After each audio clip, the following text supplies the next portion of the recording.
Welcome to New Human Living Radio Show, bringing you powerful interviews to awaken the power in you. Learn more at newhumanliving.com. And now your host, Les Jensen. Just a simple question. What is power?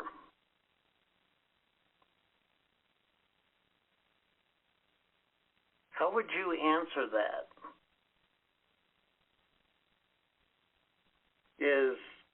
Is power a tsunami?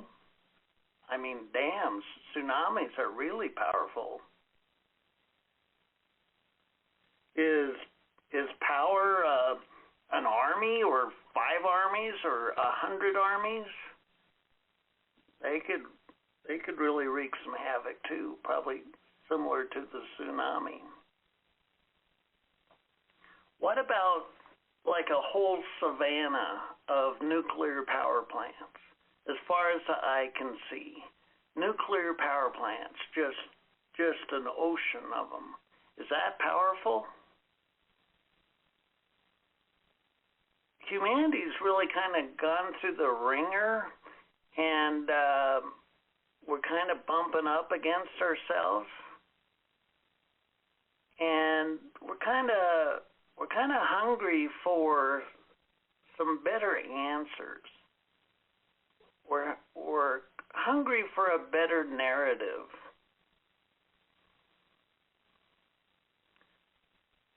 Is God powerful? Is God the top of the chart?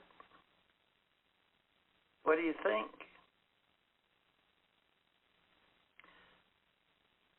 I think we're in for a fantastic episode tonight. I'm very excited for the show. The topic tonight, climate cure. Heal yourself to heal the planet. And our guest tonight is Jack Adam Weber. We're going to bring him on in just a minute. But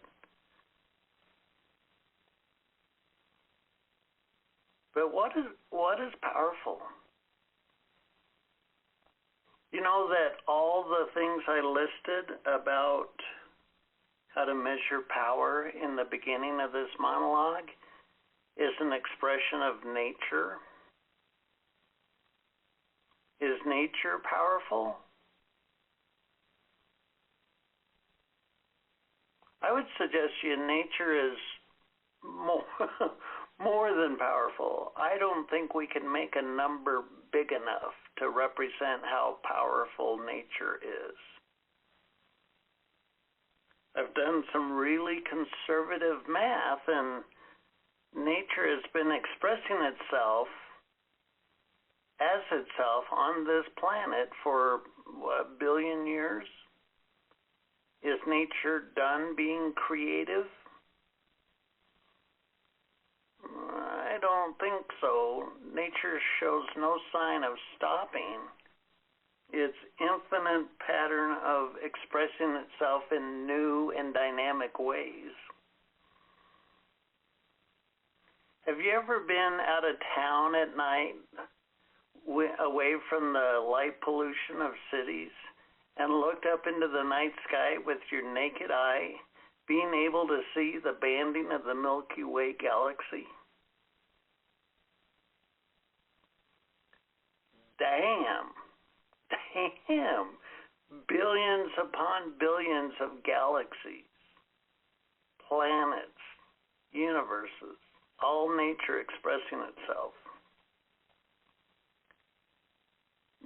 Nature, by no means whatsoever, is broken. Nature's not broken at all. At all. Nature doesn't need humanity to fix it. Nature knows exactly what it's doing.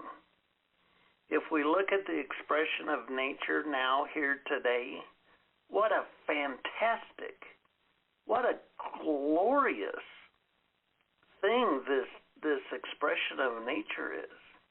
It's so beautiful. The blossom of a rose. It's so curious. genome of an octopus. It's so moving, like a sunset over the ocean. Nature's not broken, not by any means. And it's not humanity's responsibility to fix nature. It's not. Nature knows what the hell she's doing. I think we're going to have so much to talk about. I think we should get right to it. Again, I'm excited. I'm excited for the show tonight because the topic is called Climate Cure, Heal Yourself to Heal the Planet. And that's the name of Jack Adam Weber's book, a fantastic book. Such a well-written book. I really like this book. We're going to be talking to Jack in just a minute. Instead of falling prey to eco-anxiety, you can use Jack's book not only to cope with climate distress, but also leverage your difficult emotions into potent forces for hope and regeneration. Climate Cure shows you how to revitalize your life and the world from the inside out, encouraging you to embody the phrase, heal yourself, heal the planet. Jack introduces you to a triangle of resilient relationships with yourself, the natural world, and your community. He proposes that the root of our climate crisis comes from a breakdown of these relationships and offers heartfelt self-care exercises to help you become part of the solution. This unique, groundbreaking book presents innovative techniques that inspire you to take action in the spirit of interconnection and regeneration. Jack is a traditional Chinese medicine physician, a poet, a climate activist, and organic farmer. He is also the creator of the Nourish Practice, an earth-centered rejuvenation and meditation practice. He offers presentations, workshops, and readings integrating holistic medicine, environmental activism, deep ecology, poetry, and meditation. You can learn more about Jack at jackadamweber.com. That's Weber with one B, W-E-B-E-R. jackadamweber.com. Join me in welcoming Jack to the show. Jack, I'm so glad to have you on the show tonight. Thanks, Les. I'm ready to groove with you. Bravo. You know, it's quite clear. I love your book. What a wonderful book. It's quite clear that you take a different approach to the notion of our climate situation. Your book clearly represents a completely different perspective than perhaps the mainstream idea of the quote climate crisis unquote where we find ourselves in. Can you give us some of your background as to how you came about this unique perspective? Yeah.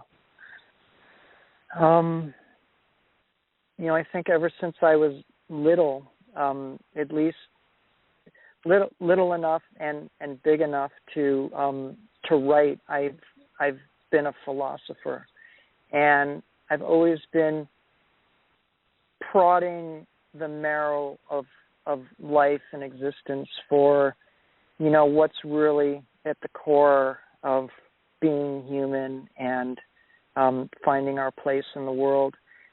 So, that path, it's been a constant passion for decades, and I'm 53 years old now. And, it's accumulated into that amalgamation of inquiry, a number of disciplines and a number of lenses to explore what I just described. And so depth psychology has been a great interest of mine. I've been through a lot of therapy myself, and I've studied psychology. I have psychologist mentors, and I've been through, a couple significant death and rebirth, dark night of the soul events, and I've had to go through the trenches a lot.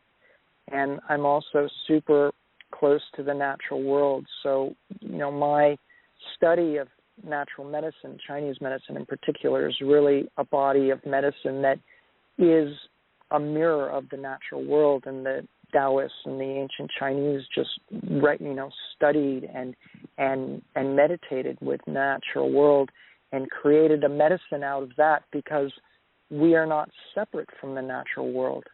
So that's a beautiful thing about Chinese medicine that really kind of rocked my world when I was in Chinese medicine school, and I really got off on the poetics, and so we studied a lot of stuff about how to cure disease processes in school, and I think I was even more interested in how to live fully, because the 5 elements in yin yang are really a model for how to live fully and live in the fullness of nature, and that fullness of nature is our own nature. So how to really embody our fullness, and that requires interfacing with, our own brains, our nervous systems, our physical bodies, our sort of ethereal or, spiritual essence, if you want to call it that.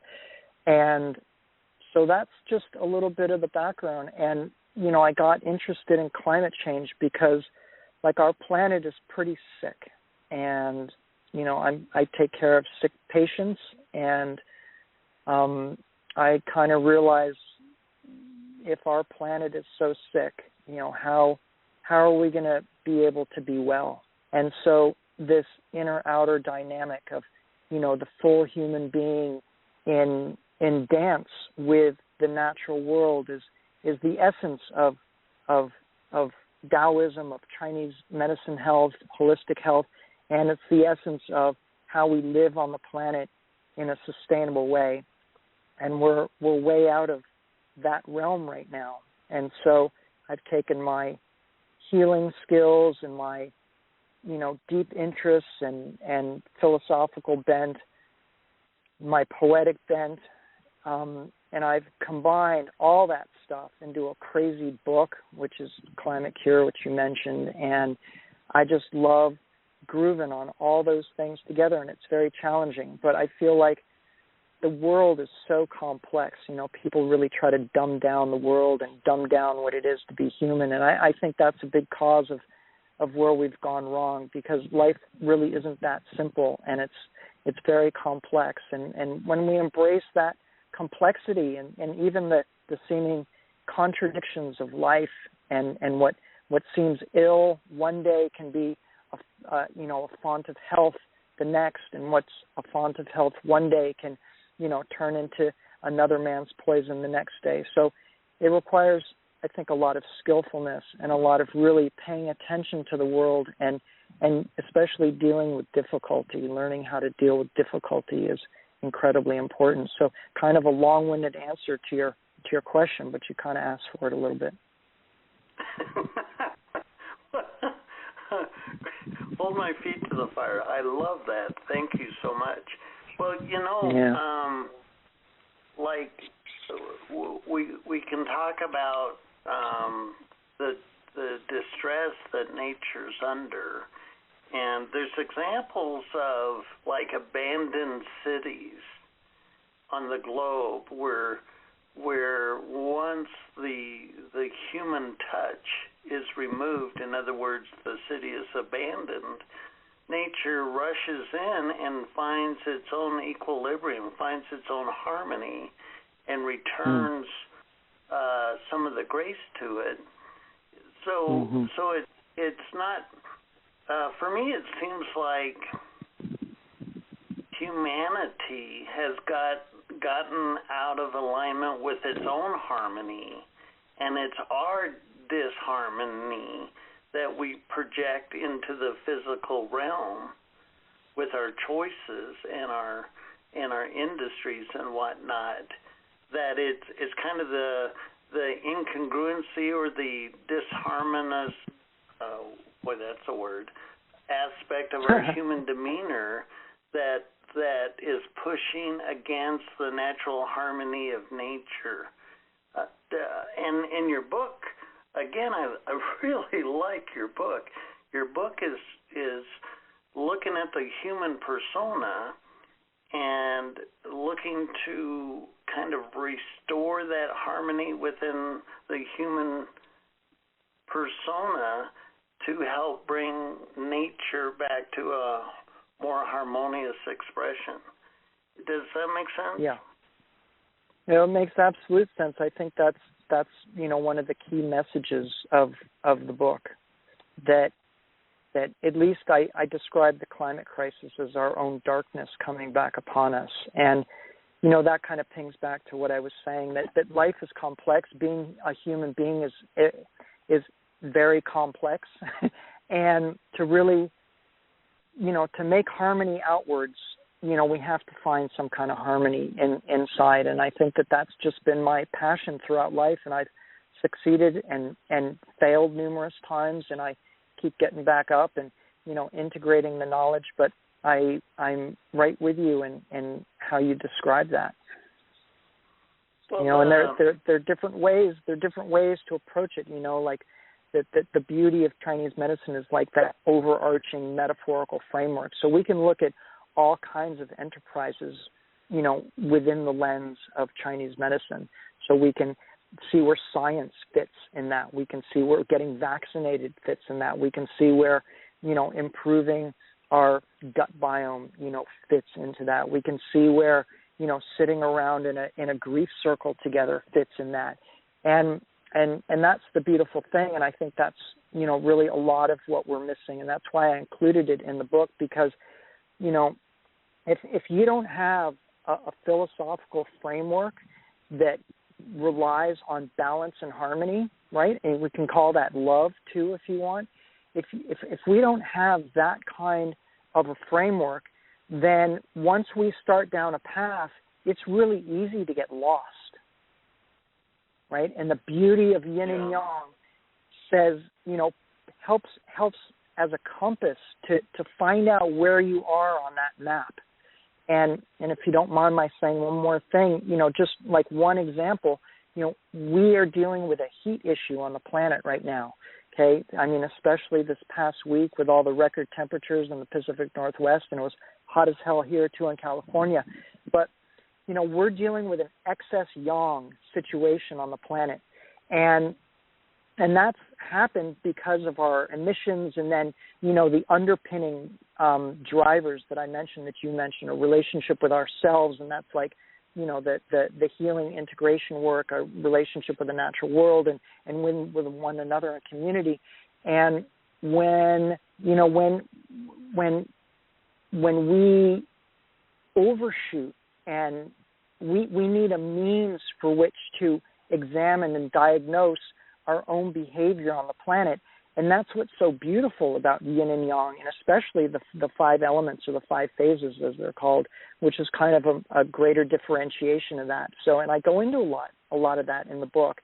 And so I think it's a really great thing to have in our tool bag for how to view, the situation. It gives us general guidance, so then we can get that general guidance and walk down a path without getting lost in the woods. And we're, as a species, we're lost in the woods right now. We're on this industrial, capitalistic, suicide mission that is totally unsustainable, that's absolutely backwards, run by sociopaths, and we're heading off the cliff pretty quickly. And there were some major climate reports and leaks of an IPCC document that came out this week that's online, and I've read several iterations of that, and it's saying that it's even worse than we thought it was. and worse than it was at the last report. Well, now, you talked about earlier in the show that in your own personal life you went through episodes of upheaval, and they gave you insights, and there was a growth that happened from that upheaval. Mm-hmm. Now, 2020 comes along and gives the collective a gigantic upheaval. It's kind of an opportune time in the wake of 2020 to kind of do the deeper work individually and collectively in the, quote, crisis, unquote, to see the incongruencies within our own self that might have been masked in 2019 and prior. How do you bring consciousness into the turmoil and use it to amplify the healing effect of the chaos? Hell if I know. Come on now. Wait a minute. Stop time out. I say that a little tongue-in-cheek, but a little bit seriously, too, because I spend so much time educating and I love debate, and so I, like to debate, climate deniers and science deniers, and anyway, so, honestly, it's a difficult question. I mean, there are lots of ways that can happen, but I think that the most salient way, the most important way that can happen is for people to want it. And I think when people suffer enough, then they start looking for answers. And unfortunately, a lot of us have to hit the wall and then fall bloodied on the floor in our own pool of messiness before we, start looking for a different way to start mopping up our lives. And that's unfortunate. And I think I sort of discussed that in the book about how, like in medicine, patients often come to see me when they've exhausted their resources in Western medicine, and they come to me in bad shape a lot of the time, and it's not easy to treat them.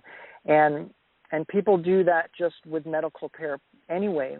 We don't really like most people don't like going to the doctor. Ignoring one's health is kind of an easy form of denial until it's not. And when you hit that proverbial wall, you start looking for different ways to do things. And so just picking up the first part of the thread of what you said, I, for whatever reason, maybe it's part of being a double Scorpio, but I, have dug very deep into my being, and I went through tremendous healing processes that were amazingly difficult. And one of those was in my 20s, actually, when I was in graduate school for Chinese medicine. I was in a super tough program, and I spent 2.5 years in therapy going through grief work, and I just sort of found myself in that work. It kind of came naturally to me from the stepping stones that I had been on unwittingly up to that point. And that work was the most poignant in my life, and I can separate my life as before and after from that period, and it was much better after. And I cried, for the love that I didn't get as a kid in lots of different ways, and I didn't even know that stuff was inside me. And I'm actually in the process of creating an educational guide for how to approach that work, preferably in therapy, so that people have tools and can know that that's possible. It's possible to heal our wounds from the past and to find more joy in life by going into the darkness and going into the grief and going into the things that haven't worked. And then the other major crisis and turning point and healing experience in my life was when I was 49, which was like 5 years ago, and I went through a major collapse. I mean, it's the scariest thing that has ever happened to me. I have OCD. That's a mental disorder, so I have mental illness that's been with me in my life, and thankfully it's been mostly dormant and not a big deal, but it has flared up, and it really flared up a number of years ago, and I ended up in a treatment center with severe anxiety and depression. I was pretty much on my deathbed, and that was the most terrifying thing that I've been through, and I learned a fuck of a lot from that. I learned a lot of how to deal with anxiety and how to deal with OCD in particular, and also how to claw my way out of depression. And so, these challenges force us. If you want to live, and if you want to live better, then challenges like this, where pain is the great mover, right? Pain is the great healer, and if we're paying attention and not trying to numb the pain, then we try to find an answer, and we try to find a sustainable answer to work through our pain. And I'm a big, big fan of that. And I think that dealing with our pain is probably the greatest underbelly of all our crises that we're going through. Not dealing with pain creates a lot of emotional reactivity, and emotional reactivity births extremist ideas and dogma and fascism, to put it frankly. So, dealing with our pain is paramount in my book. Very powerful words, very well spoken. Thank you for that. If we were to go on the other side of that pain, you're sharing episodes in your life that are very, very challenging for you. And if you were to go back in time to when perhaps you didn't know you had so much in your subconscious or whatever that needed to be released, that needed upheaval, that needed healing. What I'm getting at here is, okay, so I'm a listener to the show, and I'm listening to the two of us talk, and you're talking about this immense pain. Before it surfaces, it's kind of hard to detect. We all have this sense of, quote, normal, unquote, that we kind of get used to, and yet when something like these events flare up, we find that there's so much stuff suppressed and hidden in our psyche.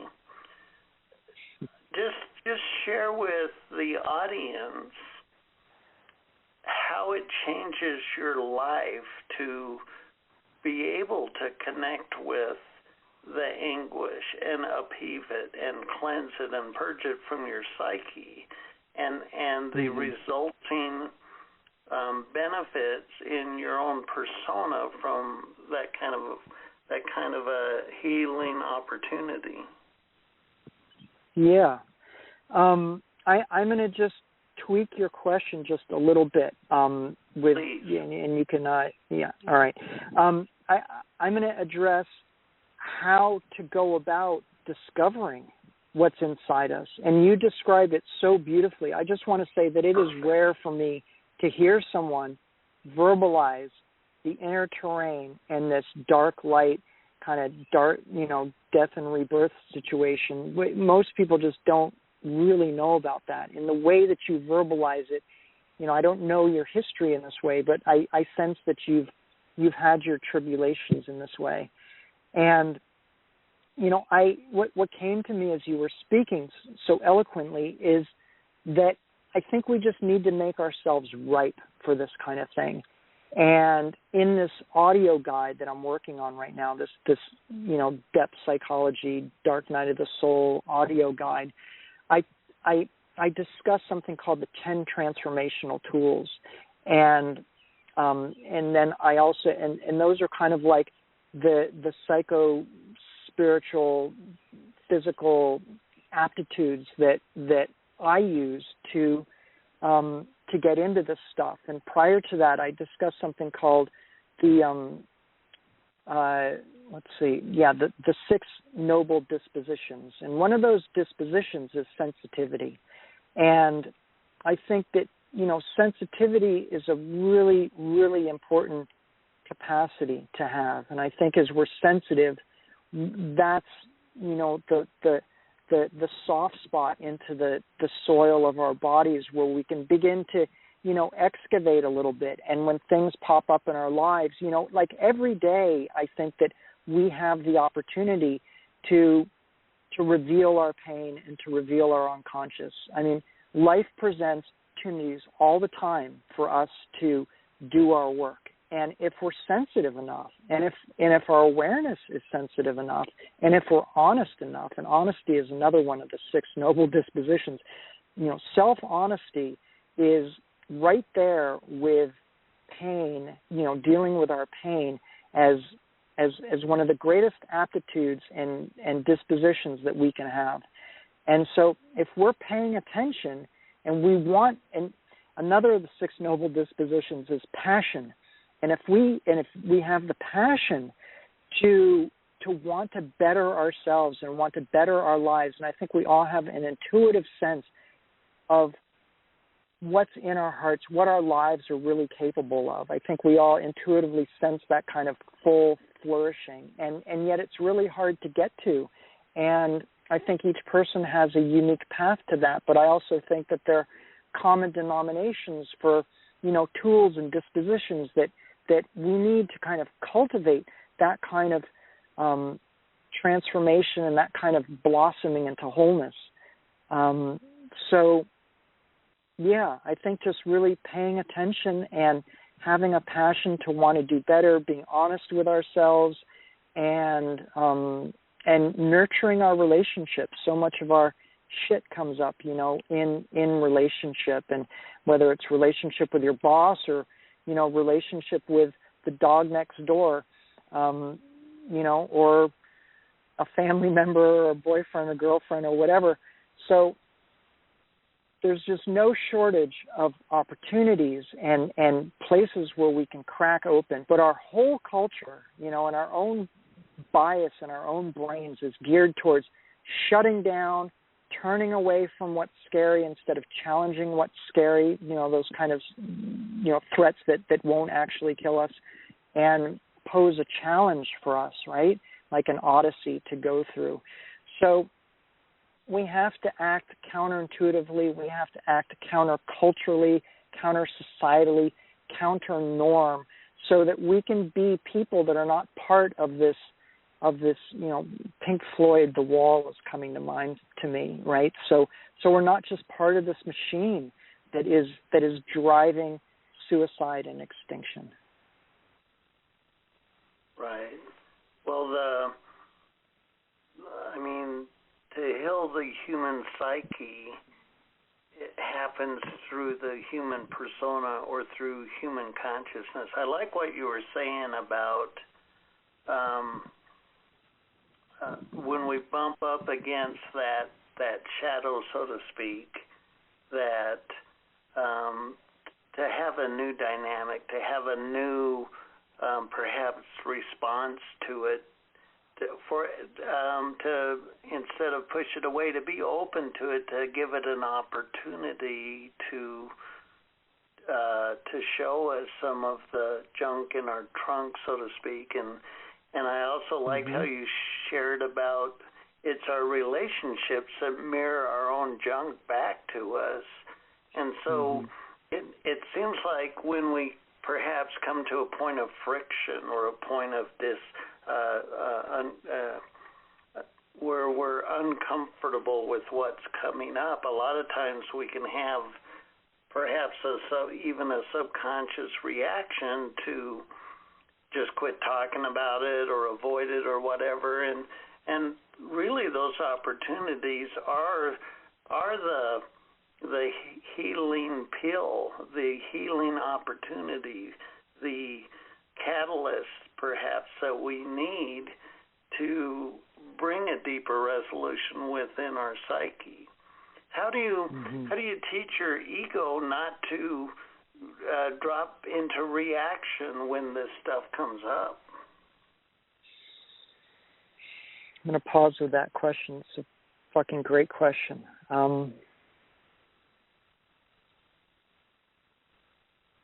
God, Les, that's a brilliant question. And, you know, sometimes I'm asked questions in interviews, and sometimes I just need to pause, and it's like I call it framing a question. Like I just want to frame that question and put it on the wall, right? So that it's one that's not answered right away, and one that can trickle into our awareness maybe over weeks or months. A couple interviews ago, I was asked one of those kind of questions, and it was at the end of the interview with Paul Samuel Dolan, and he asked me. He said, how do we live beautiful lives in the midst of so much planetary grief? And it was it's such a rich question, and yours is equally rich. And you know, like, passion comes back to me. I think some of it has to do just with calling. Like, for whatever reason, I consider myself like built with passion, right? Like, my passion has always sought these things out, and I've wanted to uncover, I've wanted to upturn, I've wanted to break apart and get messy with life and challenge myself to be rebuilt from that.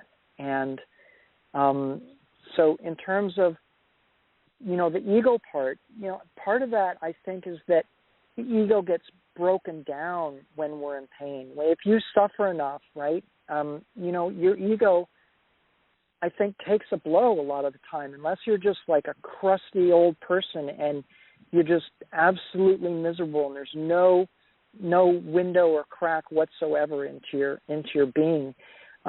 You know, I'm just reminded of this poem I was reading the other day. I just want to read a few lines from this poem, and it's the poem is called "The Back Door to Divinity," and you'll see why this line came up. So it's just the stanza that says, "We all need that sacred gash. We all need that sacred gash, a cut beneath the rest. Don't hold back your pain and devastation, your hunger for enduring darkness that holds no promise save for a glimmer. These your only shovel and dynamite to enter what pleasure cannot plumb." And I think that those lines speak to what you asked and what we're talking about. That's beautiful. Yeah. That you know, was wonderful. Thanks. We're a pleasure-seeking culture. We're addicted to pleasure, and we're addicted to superficiality, and you know, it's the throwaway culture. And if your soul calls for something more, then it's going to call for something more, and it's going to wake you up, and it's going to speak when things crack in your life. And those are the opportunities when things crack. My whole entry into psychotherapy that I mentioned in my 20s, when I went through that grief work, that was precipitated by my tearing my medial meniscus in my knee. And that was up in Seattle. I was traveling at the time looking for schools, and my knee just like exploded when I was visiting a friend. I was doing some yoga stretches on the floor, and I cried so hard. It was so painful. My knee just swelled up like crazy, and I called my friend to come home, and she came home, and she was holding me, and I was just crying to her as she held me. And all of a sudden, my tears, I started crying about my parents' divorce that was just the year before. And my meniscus represented to me in like an epiphanic kind of way. You know, it's just, I was like between my parents. I was the healer, right? I was the healer in the family. And so my torn meniscus was me just not being able to take the pressure and the pain anymore of my parents' relationship. And that propelled me into therapy, which unfolded this incredible healing experience that I had. And I was so grateful in the end that my knee busted, because it led me into this incredible path. And I ended up healing my knee without surgery, contrary to what the two orthopedic surgeons wanted me to do. I found a way to do that through Chinese medicine and other kind of internal alchemy stuff. But I don't even, ego. Yeah. So, you know, I think I've said enough. You know, and maybe I've answered like just part of your question. I think the other part is difficult. You know, I have to really think about it, but because it's one of those really rich questions. Well, I love what we're talking about, and again, I love your book is right in line with what we're talking about healing the human persona. But you know, the other day when we were having a chat, you mentioned the notion of an aspect of what you wanted to talk about on the show about the idea of fighting nature, fighting climate change, and how fighting is not the strategy or mindset that's really going to bring about what we're looking for. Do you want to comment on that? Yeah, I'm so glad you brought that up. Right. So, given what I've said, and also this, you know, heal yourself, heal the planet. You know, I kind of reframe the climate predicament as a healing relationship instead of a war relationship. And, you know, when we're at war and we use war terms like fighting climate change, right? Like we go fight climate change, we're fighting against nature, right? So it's almost like talk about ego. You know, it's like the human ego says, oh, we have to go fight the natural world to bring it back somewhere. And we have to do it by these really, you know, there are a lot of crazy means to do that. And so, so when we do that, it's like we remove ourselves as causes of nature's being unruly. Yes, we acknowledge that humans have, you know, created a lot of carbon emissions, and that's, you know, along with the other greenhouse gases warming the planet. But it's like it kind of stops there. Like we keep doing what we're doing, and the rest of the time we're busy fighting still. And so the healing framework or perspective brings it back to our relationship with the natural world, and it puts us at the center of the cause, so that if we work from the inside out, it's acknowledging that we're not fighting anything. We're healing the situation by creating integrity within ourselves, enough integrity and enough open-hearted, wholeheartedness, and right thinking to create a better world outside of us. And the other thing that the war terminology invokes is demonizing the natural world. And, you know, just to encapsulate the first part of, you know, ad lib that I was giving. So we demonize the natural world, and then we sort of effectively remove ourselves as the center of the issue. You know, with that said, I think that that's a really important dynamic and lens to look through. And just recently I've been reading some, you know, there's a meme going around right now on Facebook, and it's of Greta Thunberg, and it says, this is no longer a crisis, it's a war, right? I think I saw that like a couple times today on Facebook in the morning. And then you have Professor Michael Mann, the great climate scientist. His book is like The New War on Climate or something like that. And it's like, you know, and I just noticed that, you know, they're mentioning war, that it's time for war. And I understand what they mean. And in a sense, it's like I think I have to update, you know, just looking at it through a healing lens. I think that's crucial, but I think we also need to appreciate the war part in the sense that we need to fight against the sociopaths and psychopaths that are running our societies and our world, and actually wrest the power away from them. And I think there is a place for that kind of fight. Nice. But it's not so much against. But it's not so much against the climate, right? It's against the humans that are screwing the climate up the most. Beautiful. So I like imagination because we can see relationships by imagining. So imagine all the humans on the planet vanishing into thin air, poof, they're gone. And the cities are abandoned, the cars, the everything that humanity is doing stops. And just like I mentioned earlier, that when cities have been abandoned, nature comes in and restores the harmony. So nature knows how to be harmonious with itself. I like my imagination shows me the Native American Indian, because here is humanity living in harmony with nature. So when we look at the climate chaos, if humanity would, and that's what I absolutely love about your book, if humanity would heal its own inner, which is an individual journey, all of us individually, to heal the scars of our pain that many of us don't even know exist, would bring ourselves into harmony. And once we're in harmony, I think our choices would be more in harmony. And as a result of that, I mean, what's gonna quote fix the climate, unquote, is for humanity to live in harmony with the nature that humanity is. Humanity is an expression of nature. We're not separate. We're an integral part of nature, and that's.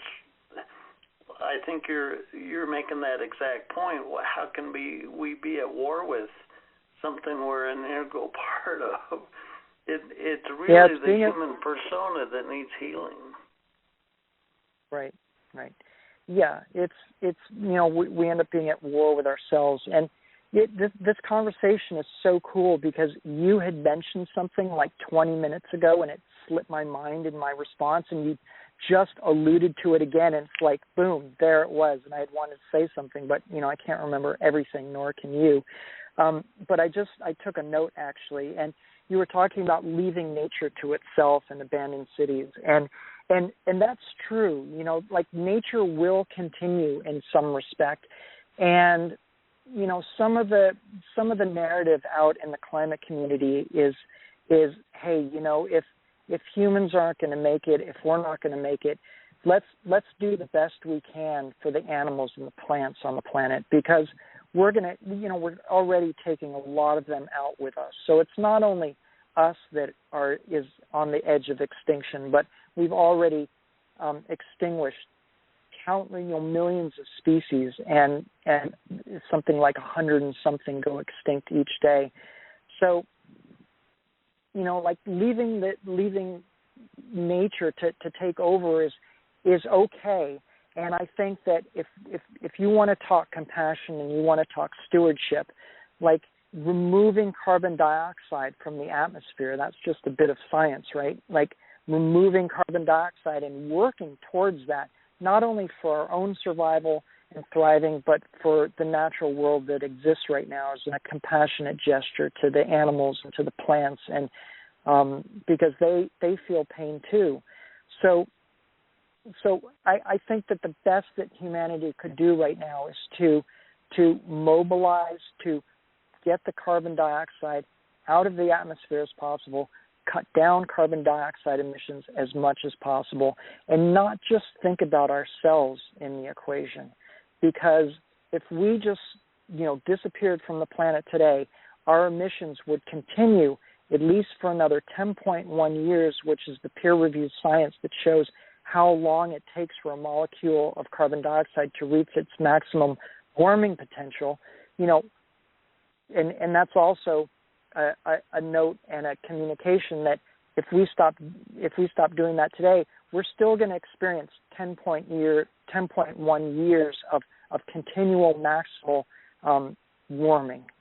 So that's one of the points. And then another one is I really appreciate science, and science is just one of those pieces in the yin-yang equation, and it's technology and applications of science are usually a yang endeavor, and we need some of that yang to fight the yang of imbalance that we've created, and that's what I just described.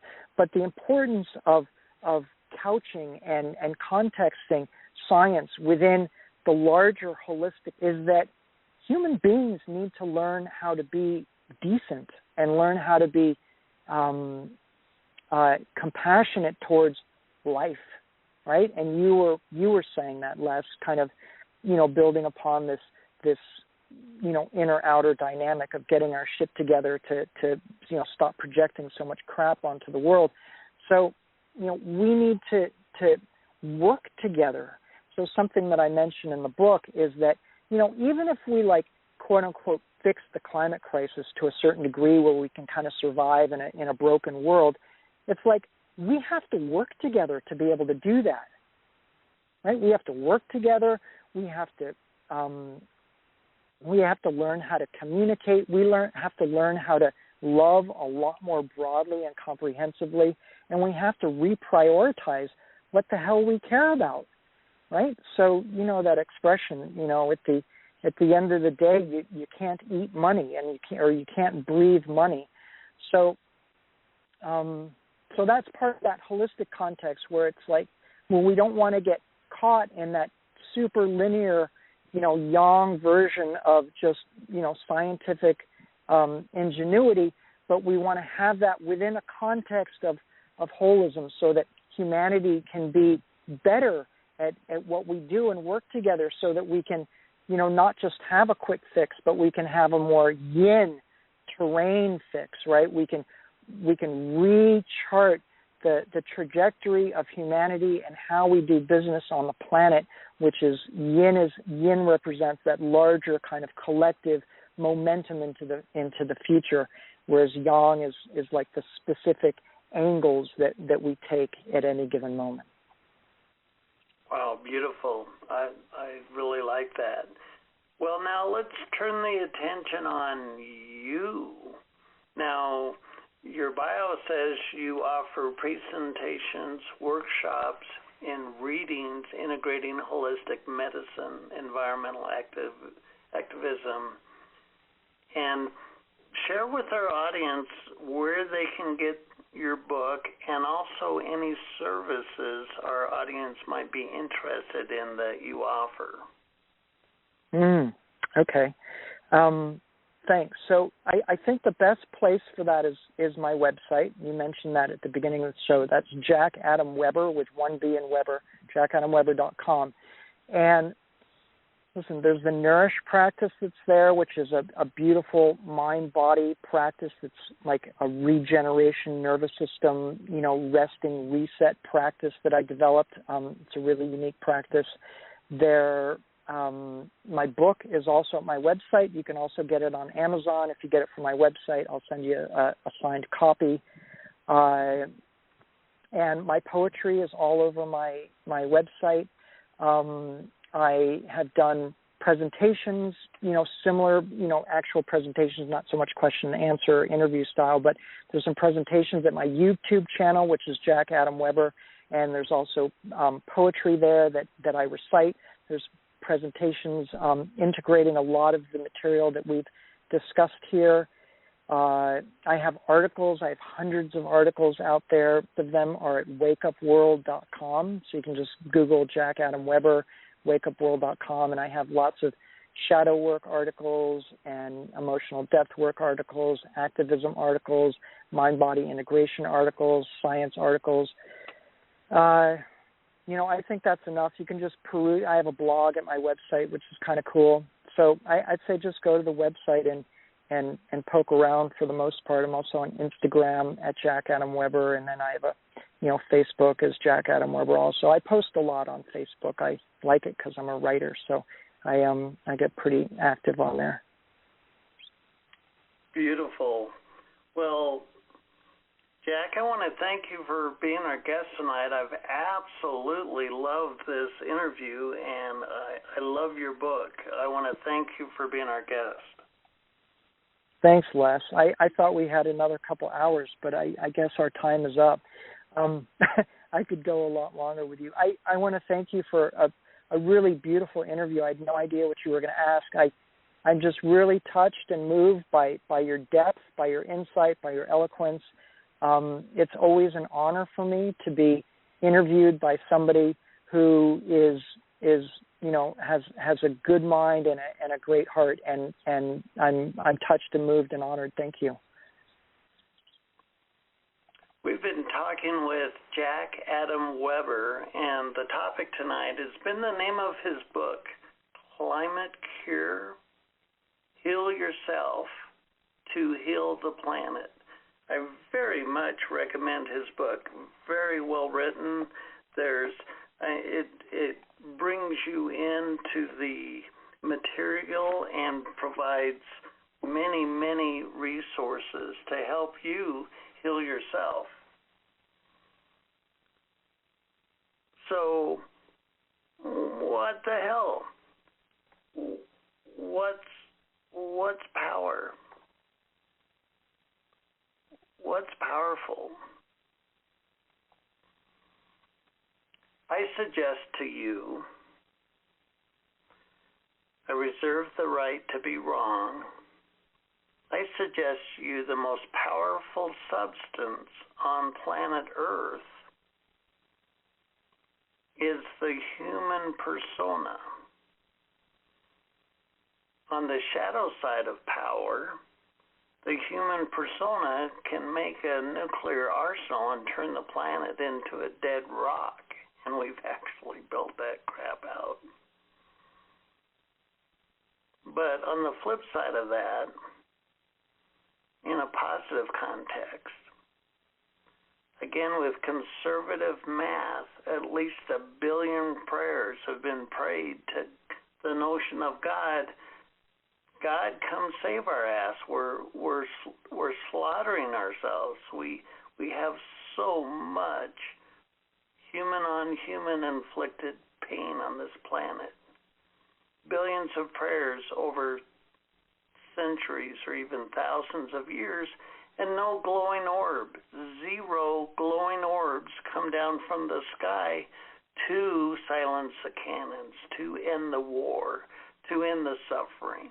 0 times has a glowing orb, some god deity, pick a religion, some god deity, come down and wave a wand and turn the slums into palaces, to turn the suffering into healing, into vibrance, prosperity, happiness, health. Every single time, flesh and bones. You have to have a body. You have to have a physical body to be the vehicle of change. It's done unto us as we believe. What do we believe? What do we intend? I suggest to you the human persona is the most powerful vehicle of change on the planet. Yes, pray to God, but God will inspire you to take action, to get off the couch, to be a vehicle. Our mythology, our history shows that the human persona steps up to the plate. Gandhi, this scrawny little lawyer, a scrawny little lawyer, a war machine, the British war machine shows up, and Gandhi says, I'm not going to bring an army to fight an army. I'm going to be the vehicle of peace. Flesh and bones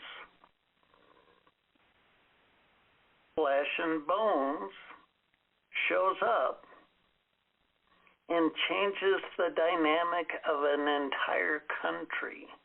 This scrawny little lawyer wins a battle without a gun. Noodle that. So I'm talking to you, the listener. You're a human persona. You are the vehicle of change. You are the genome of the most powerful substance on the planet, I suggest. Don't discount why you're here. Don't discount your life purpose. Don't discount what your life has been. I don't care how many train wrecks you've had. You're here now. You're on planet Earth now. And with your intention and attention, you individually and us collectively can create whatever the hell we want if we choose to do that. So use your imagination to dream up an idea, to dream up a vision of what would look like as a rockin', happening, happy place to live in harmony with nature, in harmony with itself. Prosperity and abundance, community, opulence. Dream it up and then bring it into form, because you are the personification of God consciousness. You are the vehicle of change itself. Hey, I want to thank you for showing up for yourself. You listened to this episode. That shows that you've got some skin in the game. You showed up for yourself. I applaud you for that. I want to thank you for joining us tonight. It's my passion, my pleasure to bring you episodes like this. Jack was a great guest. I totally recommend his book. I'm your host, Les Jensen. As always, a pleasure. Thanks for listening. This has been a New Human Living radio broadcast to bring your soul's inspiration into effect and live your life wide open. Check out our host, Les Jensen's book, Citizen King, The New Age of Power, at newhumanliving.com. Thanks for listening.